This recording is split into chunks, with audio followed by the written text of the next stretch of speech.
Bienvenue sur Tout Médecin pour comprendre notre santé vite et bien. Le socle de la pathologie cancéreuse repose sur deux piliers fondamentaux. D'un côté, une prolifération cellulaire qui devient totalement anarchique, et de l'autre, un échappement au processus de mort cellulaire programmé, ce qu'on appelle l'apoptose. C'est vraiment cette double dérégulation qui signe le départ du processus tumoral. Face à cette double dérégulation, l'arsenal thérapeutique s'articule autour de trois grands piliers, utilisés seuls ou le plus souvent en association.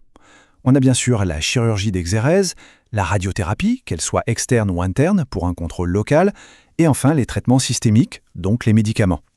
C'est sur ces derniers que nous allons nous concentrer.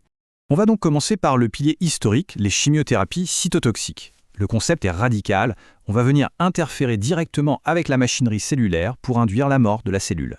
Un agent cytotoxique par définition va donc interférer avec le fonctionnement cellulaire pour aboutir à la mort de la cellule. Le problème majeur, c'est que son effet n'est pas spécifique des cellules cancéreuses. Il cible toutes les cellules à division rapide, ce qui lui confère un index thérapeutique assez étroit et explique la toxicité qu'on observe sur les tissus sains. Je pense notamment à la moelle osseuse ou aux muqueuses digestives.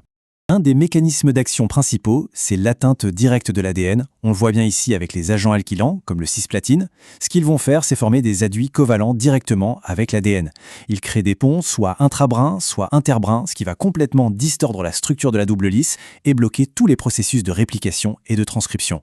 La cellule ne peut tout simplement plus fonctionner. Une autre stratégie, c'est de cibler les enzymes qui gèrent l'ADN. C'est le cas des inhibiteurs de topoisomérase. Ces enzymes, la I et la 2, sont cruciales. Elles coupent transitoirement l'ADN pour gérer les superenroulements pendant la réplication. Eh bien, les inhibiteurs comme l'irinotécan vont bloquer l'étape de religature. Ils piègent l'enzyme sur l'ADN, ce qui induit des cassures irréversibles et conduit directement à l'apoptose. Bien sûr, l'arsenal cytotoxique ne se limite pas à ça. On a d'autres grandes familles.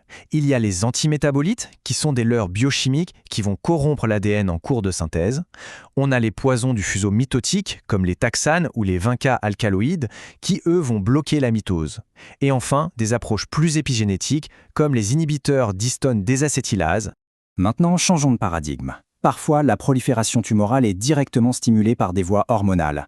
Dans ce cas, la stratégie n'est plus de tuer la cellule, mais de lui couper son signal de croissance. C'est tout le principe de l'hormonothérapie. Ça concerne bien sûr les cancers dits hormonodépendants, comme une large partie des cancers du sein et de la prostate. Dans ces cas-là, les hormones œstrogènes ou androgènes agissent comme de puissants facteurs de croissance. Elles ont un effet promitotique et anti-apoptotique. La cellule tumorale a en fait détourné cette voie à son profit. Pour bloquer cette voie, on peut agir à plusieurs niveaux, comme on le voit sur ce schéma. On peut intervenir de manière centrale avec les analogues de la LHRH pour bloquer l'axe hypothalamo-hypophysaire. On peut intervenir de manière périphérique avec les inhibiteurs de l'aromatase comme l'anastrozole. Et enfin, on peut agir directement au niveau de la cellule cible en bloquant le récepteur hormonal lui-même avec des molécules comme le tamoxifène. Troisième grande approche, et c'est une véritable révolution, l'immunothérapie. L'idée ici, c'est d'arrêter d'attaquer la tumeur de l'extérieur et plutôt de réarmer le système immunitaire du patient pour qu'il fasse lui-même le travail. On cherche à lever l'inhibition lymphocytaire. Le concept de base est donc d'exploiter les propres mécanismes de défense de l'organisme. On va chercher à stimuler la réponse immunitaire pour qu'elle puisse à nouveau reconnaître et contrôler les cellules malignes. On part du principe que la tumeur a réussi à échapper à la surveillance immunitaire et le but est de renverser ce processus. Alors comment la tumeur échappe-t-elle ? Le mécanisme principal est celui des points de contrôle immunitaire. Regardez, la cellule tumorale exprime des ligands, comme PDL1. Ces ligands vont se fixer sur le récepteur sur le lymphocyte T, comme PD1. Cette liaison envoie un signal inhibiteur au lymphocyte. C'est comme si on appuyait sur une pédale de frein, ce qui bloque son activité antitumorale. L'intervention thérapeutique consiste donc à bloquer cette interaction. On utilise pour cela des anticorps monoclonaux, les fameux inhibiteurs de point de contrôle. Un anti-PD1 va empêcher la liaison entre PD1 et son ligand.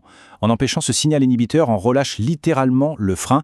Le lymphocyte T est alors réactivé et peut à nouveau exercer sa fonction cytotoxique contre la cellule tumorale.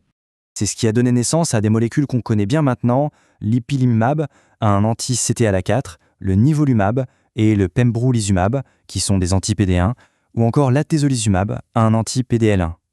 Ces molécules sont devenues des standards dans de nombreuses pathologies.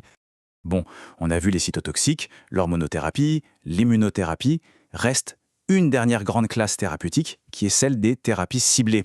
Et on va voir comment on peut combiner toutes ces stratégies. La différence fondamentale entre la chimiothérapie classique et les thérapies ciblées, c'est la spécificité.